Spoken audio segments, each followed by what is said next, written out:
ನಾನು ಈ ಕಾರ್ಯಕ್ರಮಕ್ಕೆ ಸ್ವಾಗತವನ್ನ ಬಯಸುತ್ತೇನೆ. ಯುವ ಕಾಂಗ್ರೆಸ್ಸಿನ ಎಲ್ಲ ಮುಖಂಡರಿದ್ದೀರಿ, ಅವ್ರಿಗೂ ಸಹ ನಾನು ಇಲ್ಲಿ ಸ್ವಾಗತವನ್ನು ಕೋರ್ತೇನೆ. ತಮ್ಮೆಲ್ಲರಿಗೂ ಗೊತ್ತಿದೆ, ಭಾರತದಲ್ಲಿ ನೀಟ್ ಪರೀಕ್ಷೆ ಲೀಕ್ ಆಗಿದೆ, ಪ್ರಶ್ನೆ ಪತ್ರಿಕೆ ಸೋರಿಕೆ ಆಗಿದೆ.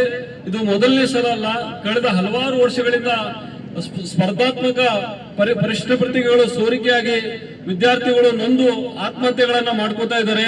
ಆದ್ರೆ ಈ ಪರೀಕ್ಷೆಗಳನ್ನ ನಡೆಸುತ್ತಿದ್ದವರು ಜವಾಬ್ದಾರಿಯನ್ನ ಹೊರದೆ ಆ ವಿದ್ಯಾರ್ಥಿಗಳಿಗೆ ಆತ್ಮಹತ್ಯೆಗೆ ಕಾರಣಕರ್ತರಾಗ್ತಾ ಇದ್ದಾರೆ. ಹಾಗಾಗಿ ದೆಹಲಿಯ ಜಂತರ್ ಮಂತರ್ನಲ್ಲಿ ನಡೆಯುತ್ತಿರುವಂತಹ ವಿದ್ಯಾರ್ಥಿ ಯುವಜನರ ಪ್ರತಿಭಟನೆಯನ್ನ ಬೆಂಬಲಿಸಿ ಮತ್ತು ಕೇಂದ್ರ ಶಿಕ್ಷಣ ಸಚಿವರ ರಾಜೀನಾಮೆಗಾಗಿ ಒತ್ತಾಯಿಸಿ ನಾವೆಲ್ಲರೂ ಇಲ್ಲಿ ಸೇರಿದ್ದೇವೆ. ತಮ್ಮೆಲ್ಲರಿಗೆ ಸ್ವಾಗತ ಮಾಡಿ ನನ್ನನ್ನು ಆಲಿಸಿದ್ದಕ್ಕೆ ತಮ್ಮನ್ನ ವಂದಿಸಿ ಮುಂದಿನ ಕಾರ್ಯಕ್ರಮವನ್ನ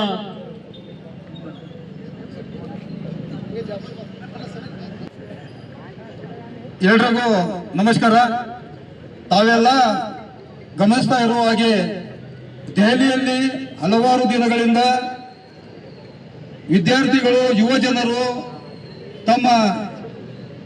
ತಮ್ಮ ಮೇಲೆ ಆದಂತಹ ಅನ್ಯಾಯದ ವಿರುದ್ಧ ಪ್ರತಿಭಟನೆಯನ್ನ ನಡೆಸ್ತಾ ಇದ್ದಾರೆ. ನೀಟ್ ಪ್ರಶ್ನೆ ಪತ್ರಿಕೆ ಸೋರಿಕೆಯಾಗಿ ಹಲವಾರು ವರ್ಷಗಳ 1 ವರ್ಷ 2 ವರ್ಷ 3 ವರ್ಷ ಪ್ರಯತ್ನದ ನಂತರ ಲಕ್ಷಾಂತರ ರೂಪಾಯಿ ಖರ್ಚು ಮಾಡಿ ಪರೀಕ್ಷೆಯನ್ನ ಕಟ್ಟಿದಂತಹ ಪರೀಕ್ಷೆಯ ಪ್ರಶ್ನೆ ಪತ್ರಿಕೆ ಸೋರಿಕೆಯಾಗಿ ಮನನೊಂದು ಮೇಲಾಗಿ ಯಾರು ಇದಕ್ಕೆ ಕಾರಣೀಕರ್ತರಾಗಿದ್ದಾರೆ ಅವರಿಗೆ ಶಿಕ್ಷೆ ಕೊಡುವಂತಹ ಜವಾಬ್ದಾರಿಯುತ ಹೇಳಿಕೆಯನ್ನು ಸಹ ಕೇಂದ್ರ ಸರ್ಕಾರದಿಂದ ಬರ್ತಾ ಇಲ್ಲ. ಆ ಕಾರಣದಿಂದ ಶಿಕ್ಷಣ ಮಂತ್ರಿಯಾದಂತಹ ಧರ್ಮೇಂದ್ರ ಪ್ರಧಾನ್ ಅವರು ರಾಜೀನಾಮೆ ನೀಡಬೇಕು, ತಪ್ಪಿತಸ್ಥರಿಗೆ ಶಿಕ್ಷೆ ಆಗಬೇಕು ಅನ್ನುವಂತ ಡಿಮಾಂಡ್ ಅನ್ನ ಇಟ್ಟು ದೆಹಲಿ ಜಂತರ್ ಮಂತರ್ನಲ್ಲಿ ಪ್ರತಿಭಟನೆಯನ್ನ ನಡೆಸ್ತಾ ಇದ್ದಾರೆ. ಅದರ ಭಾಗವಾಗಿ ಅದಕ್ಕೆ ಸಪೋರ್ಟ್ ಆಗಿ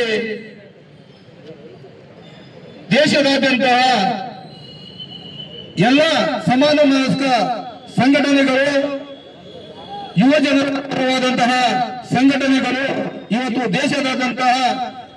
ದೇಶದಾದ್ಯಂತ ಪ್ರತಿಭಟನೆಯನ್ನ ನಡೆಸ್ತಾ ಇದ್ದಾರೆ. ಅದರ ಭಾಗವಾಗಿ ಇವತ್ತು ನಾವೆಲ್ಲ ದಾಂಡೇಲಿಯಲ್ಲಿ ಸಾಂಕೇತಿಕ ಪ್ರತಿಭಟನೆಯನ್ನ ಹಮ್ಮಿಕೊಂಡಿದ್ದೇವೆ. ಒಂದು ವೇಳೆ ಕೇಂದ್ರ ಸರ್ಕಾರ ಆ ಯುವ ಜನರ ಬೇಡಿಕೆಗಳಿಗೆ ಸ್ಪಂದಿಸದೆ ಏನಾದರೂ ನಿರ್ಲಕ್ಷ್ಯ ತೋರುವಂತ ಧೋರಣೆಯನ್ನ ಮುಂದುವರಿಸಿದರೆ ಮೇಲಾಗಿ ಪ್ರತಿಭಟನೆ ಮಾಡುವ ಹಕ್ಕನ್ನು ಸಹ ಕಸಿದುಕೊಳ್ಳುವಂತಹ ಪ್ರಯತ್ನ ಮಾಡ್ತಾ ಇದ್ದಾರೆ. ಯಾರು ಪ್ರತಿಭಟನೆಯಲ್ಲಿ ಪಾಲ್ಗೊಂಡಿದ್ದಾರೆ ಯುವ ಜನರು, ಮಹಿಳೆಯರು, ಯುವತಿಯರು, ಅವರ ಮೇಲೂ ಸಹ ಲಾಠಿ ಚಾರ್ಜ್ ಮಾಡಿಸುವಂತಹ ಕೆಲಸ ಕೇಂದ್ರ ಸರ್ಕಾರದಿಂದ ಆಗ್ತದೆ. ಈ ನಡವಳಿಕೆ ಕೇಂದ್ರದ ಈ ನಡವಳಿಕೆಯನ್ನ ನಾವೆಲ್ಲ ಖಂಡಿಸ್ತೇವೆ.